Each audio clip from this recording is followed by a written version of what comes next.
This week on The Gadget Show, we put Google to the ultimate test. We tell John to get lost testing satellite navigation. And I build a phone in a glove.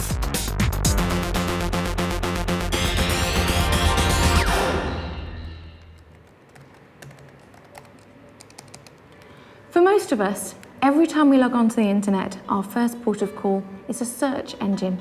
We take them completely for granted. But imagine life without them. With billions and billions of pages available, how on earth would you find anything at all without a search engine?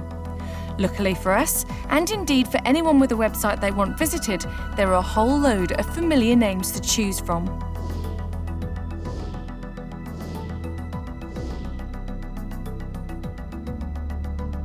And just last week, Microsoft launched a massive new search engine, MSN Search, which covers 5 billion sites and apparently has the USP of answering questions directly.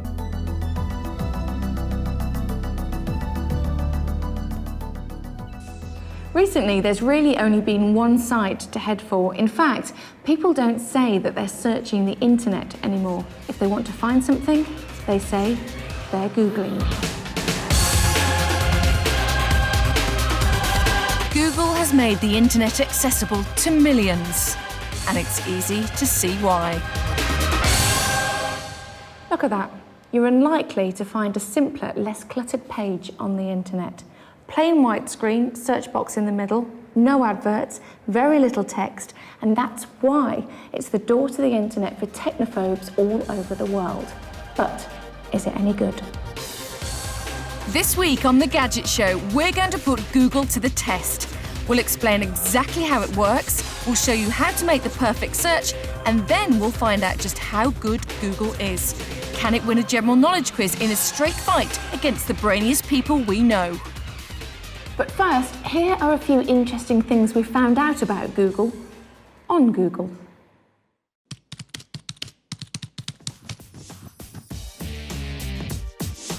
It all started when Larry Page and Sergey Brin bought a terabyte of cheap hard disks and set up the first Google data center in Larry's dorm at Stanford University. The name is a play on the word Google, the term for the number 1 followed by 100 noughts. It was chosen to represent the gigantic amount of information available on the web. 7 years later, Google has grown quite a lot, with about 3,500 people now pressing its search button every second. These days, the company headquarters is in California at the Googleplex, a building famous for relaxed working atmospheres. Employees are encouraged to bring their pets and their roller skates to work.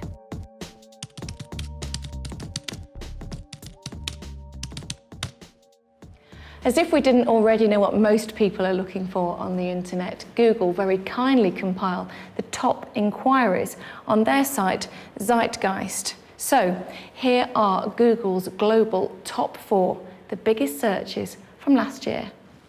At number 4, Pamela Anderson. Number 3, Christina Aguilera. Number 2, Paris Hilton.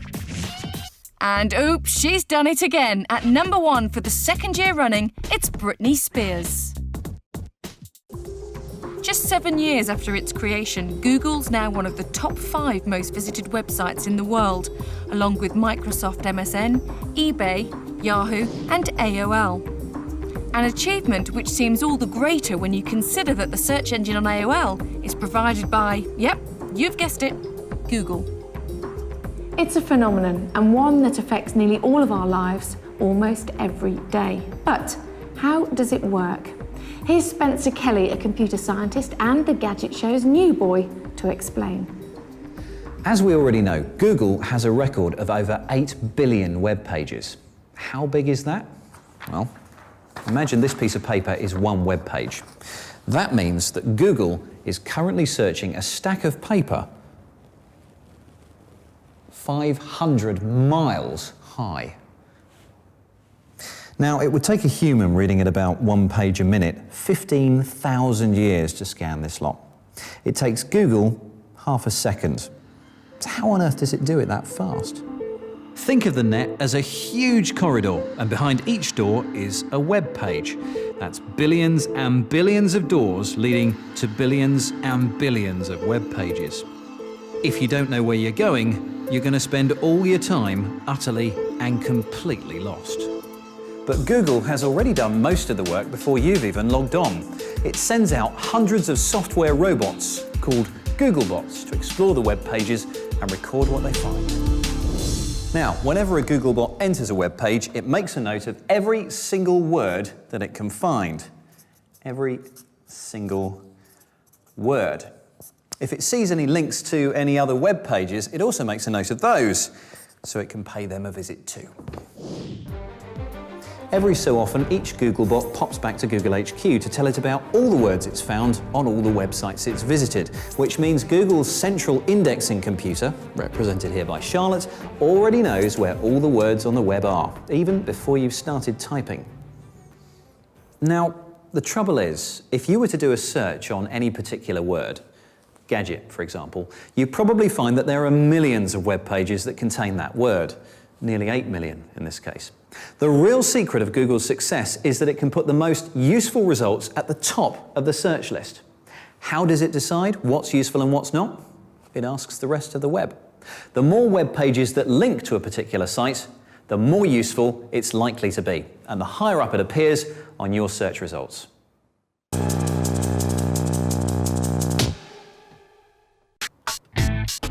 Satellite navigation must be one of the best gadgets around. No more fumbling with maps, no more arguing with navigators. Just dial in the destination and the car will lead you there, automatically. Sadly, it's also one of the more expensive options around. On this Nissan X-Trail, for example, it's normally a £1,200 option, and on most new cars, the financial damage is similar. But there are now an increasing number of cheaper self-contained units like this TomTom Go that costs around £400 and ones based around pocket computers like this Navman Pin at £350. But what I want to know is, which one's best?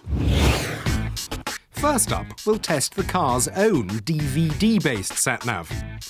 The Points of Interest feature lists things like petrol stations, airports and restaurants. It lets me select a lunch destination, Brockencote Hall in Chadsley Corbett, pretty quickly. The destination has been set. Starting route guidance to your destination. In 300 yards, turn right. Right, 7.3 miles and 12 minutes away. Let's go.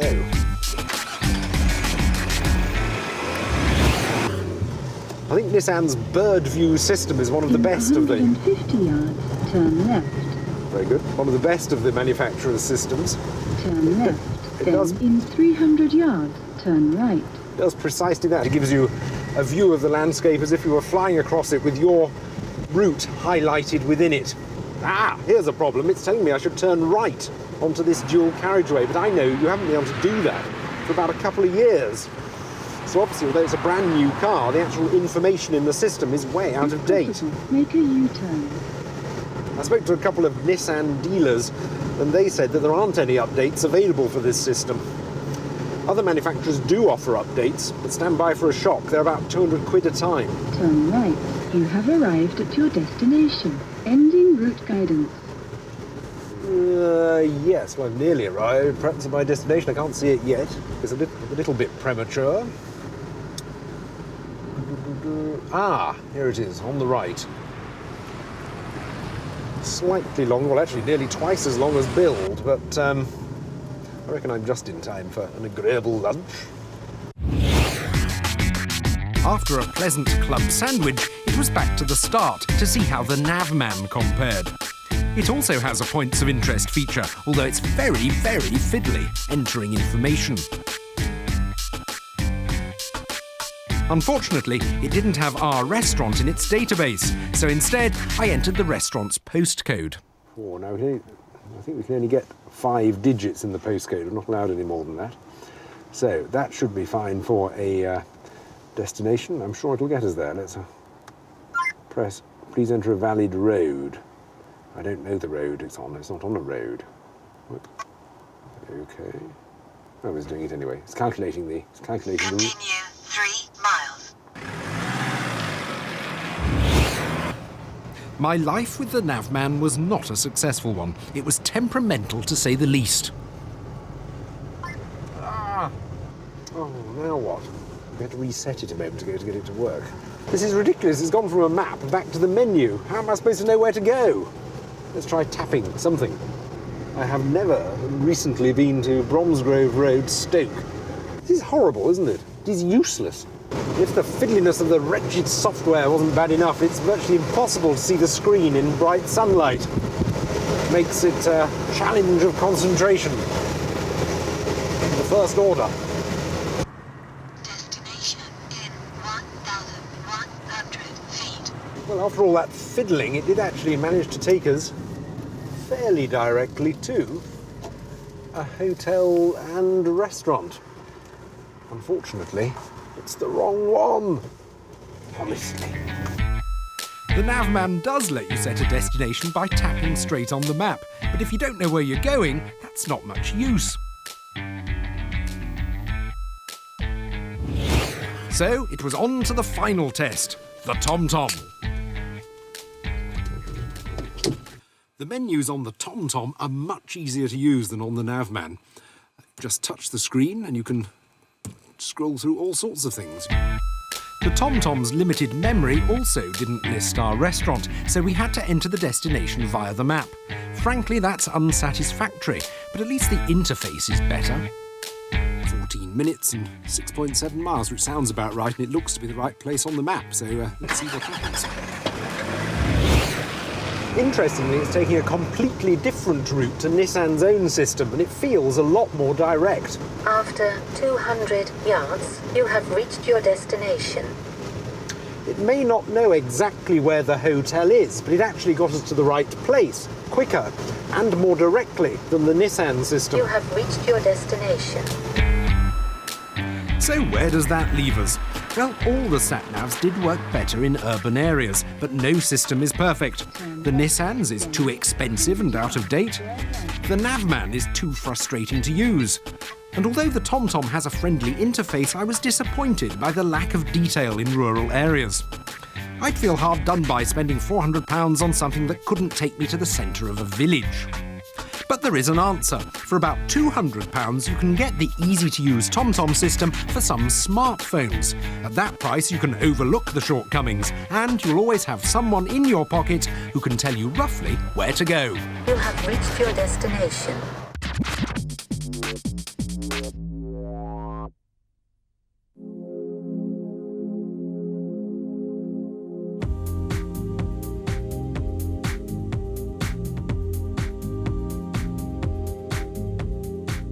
Google has 8 billion pages to sift through, so you've got to give it a bit of help. For a start, you can narrow the search. You'll often get more relevant results from google.co.uk than the all-American google.com. Type football into google.com and you'll be offered loads of sites about American football and the NFL. Type football into google.co.uk and you'll get offerings all about soccer. A useful way of getting what you want is to use speech marks. Searching for to be or not to be throws up a load of irrelevant pages containing those words, but not necessarily in the right order. Wrap quotation marks round to be or not to be, and Google will search for those exact words in that exact order. And bingo, the Shakespeare sites come thick and fast. Occasionally, you'll come across a link that sends you to a page that's unavailable. Usually, this is a problem with the computer that hosts the website. No worries. Just click on the cached version of the page, which is a recent snapshot of the website saved on Google's servers. Finally, remember that all is not lost if Google comes up blank. Best teapot to use in the microwave returns no relevant web pages, but try searching for the same term in Google Groups, where enthusiasts of every conceivable hobby post messages, and you'll find a thread full of healthy debate and advice on this crucially important topic. Freaks. It's time to put Google to the test. It may be the world's favourite internet search engine, but just how good is it? We've set up a quiz show to see if it can beat our team of very smart people. Google is being operated by Gadget Show regular Tom, while joining our own John Bentley in the team of smart people are Dr. Mark Jolly and Dr. Peter Webb, both from Birmingham University. Right, let's get started. In pi, what is the 9th number that appears after the decimal point? Google and the internet are definitely the place to go for specific information. While the bright chaps on the sofa can only get to 7 decimal points, 5, 7, 2, 9. Tom, using Google, had no problem. Off the pi page, we've got 3 as being what we think to be the correct answer. So that's 1 up to Tom. But don't believe everything you read on the internet, which brings us to question 2. How old is the Queen? The average active life of a web page is just 100 days, which means millions of sites have out-of-date information on them. A website published 3 years ago saying the Queen is 75 that hasn't been updated will still appear in its original form when it comes up on Google today. I've got 3 answers. I've got one which is stating that she's 75, one she's stating she's 77, and the other 90 plus. All, in fact, wrong. John? But luckily for him, the eggheads don't know either. Recollection, we think it's 77. The Queen is 78. So, all-round failure. On to question 3. What is the national flower of Turkey? Because his search is unspecific, Tom's being bombarded with flower shops. Shopping pages tend to have lots of links to them from other sites, and due to Google's ranking system, if you search for words that have any shopping connotations, you'll get hundreds of online stores. Delivering flowers to Turkey. I've also got edible flowers, and I've also got a cherry tomato, and I don't think it's a cherry tomato. We thought about it, we think it's the tulip. The answer is, in fact, tulip. And So, after 3 questions, it's 1-all. Time for the final question, the decider. Mark, you cannot participate in this one, so we're reducing the brain boxes to 2 people because it is, in fact, about you. Here it is. Earlier in his career, Dr. Mark Jolly worked in Geneva. Please tell me where he worked. As our world becomes increasingly internet-based, more of us appear somewhere on the web. Put almost anybody's name into Google and you'll get a result. Indeed, while Dr. Jolly's own colleague is clueless, Tom's found him in seconds. He worked in Geneva at the Battelle Research Laboratory on topics ranging from rapid solidification, powder metallurgy, squeeze casting, metal matrix composites, resins and coatings for foundries and foundry simulation software. Yes, correct. Battelle Research. So, Google wins the quiz, and for the first time in his life, Tom's come out on top. Happily, though, none of our brainy chaps were the slightest bit upset, admitting that, like the rest of us, they rely on Google all the time. It's an umbilical cord. Every day we're on it, so yeah. It's... My favourite webpage. Yeah, absolutely. This snowboarding jacket, made by Motorola, has an MP3 player and a Bluetooth phone headset built into it. Take note, because this is a sign of things to come, as technology companies the world over come up with ever more cunning ways to integrate our gadgets into the clothes we wear. And to demonstrate, I've come up with a design for my own Bluetooth device. It is, as far as I'm aware, the world's first phone glove, or at least it will be when I get some electronics inside. And that's where I'm going to find them, inside a normal Bluetooth headset. It's quite simple, actually. That bit there is a microphone. That's the speaker that you hear the person you're talking to, a few wires inside, and then essentially that's the electronics, the clever bit, and a couple of batteries. All I've got to do is strip them out very carefully, pop them into there, and it hopefully will work.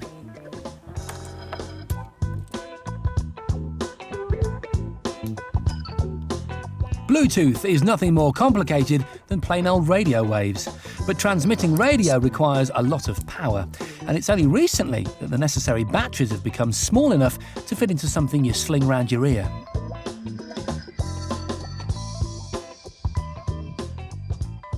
We now come to the design element of my phone glove, which I'm most excited about. You know when you mime being on the telephone and you essentially put your hands in that position? That's how the glove is going to function. I'm going to put the speaker here in the thumb, just there, and I'll just place it there, ready for soldering. And I'm going to put the microphone in the little finger, just there. on the knuckle as well, I think is a good place to locate my activation switch. So that's it, it's all in place. All I've got to do now is do a few solders, stick it together, and we're ready for testing.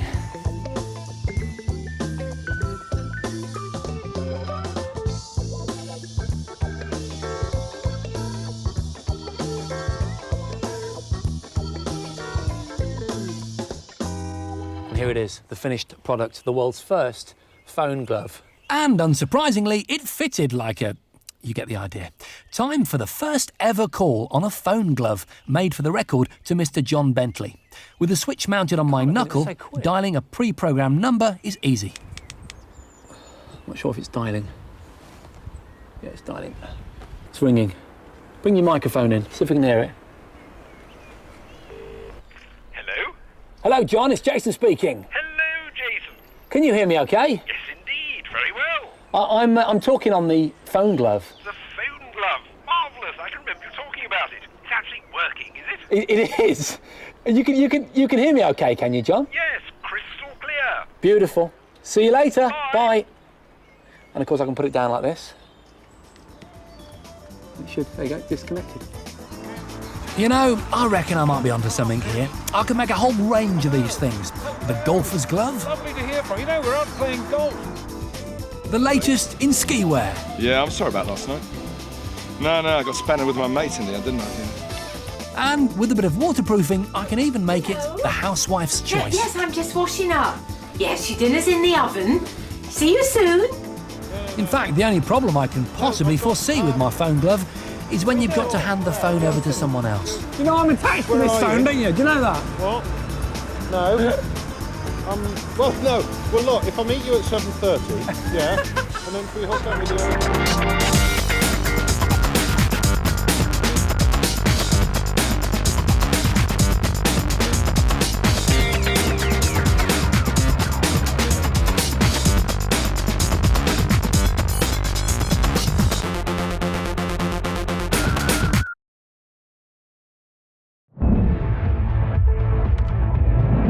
In theory, the girls should be susceptible to the mosquito, and the boys shouldn't.